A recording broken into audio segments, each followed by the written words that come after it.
Avant de tomber malade du sida, l'homme est contaminé par le VIH, le virus de l'immunodéficience humaine. Le VIH se transmet lors de rapports sexuels non protégés ou par le sang, lors de transfusions ou d'échanges de seringues contaminées.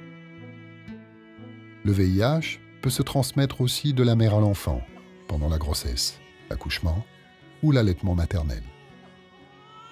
Le virus attaque certaines cellules du système immunitaire, les cellules à récepteur CD4, dont le rôle est d'organiser la contre-attaque quand un corps étranger nous agresse. Le virus du sida, comme tous les virus, doit obligatoirement intégrer une cellule pour se répliquer. Les capteurs dont il dispose à sa surface lui permettent de fusionner avec les CD4 des cellules immunitaires.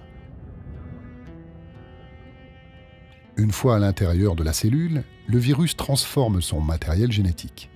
Concrètement, le VIH modifie notre patrimoine génétique pour que nos cellules fabriquent des morceaux de virus. En une journée, nos cellules fabriquent des milliards de copies du virus.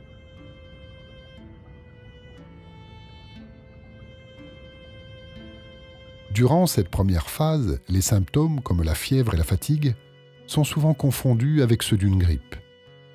Notre corps n'a pas encore eu le temps de repérer l'invasion. Certains tests de dépistage sont alors incapables de révéler l'infection.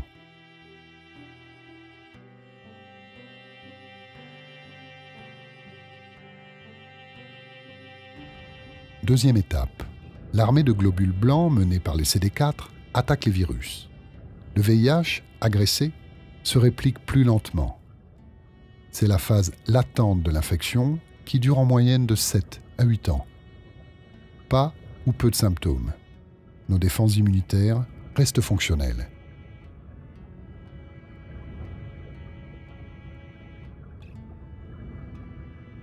Troisième étape.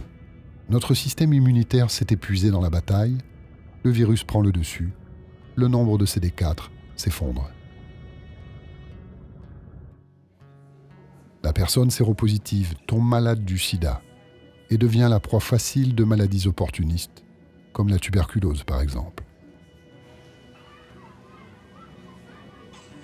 La situation des jeunes enfants est différente. Leur système immunitaire en construction est impuissant face au virus. Ils tombent malades très rapidement. Sans traitement, un enfant sur deux n'atteint pas l'âge de 2 ans.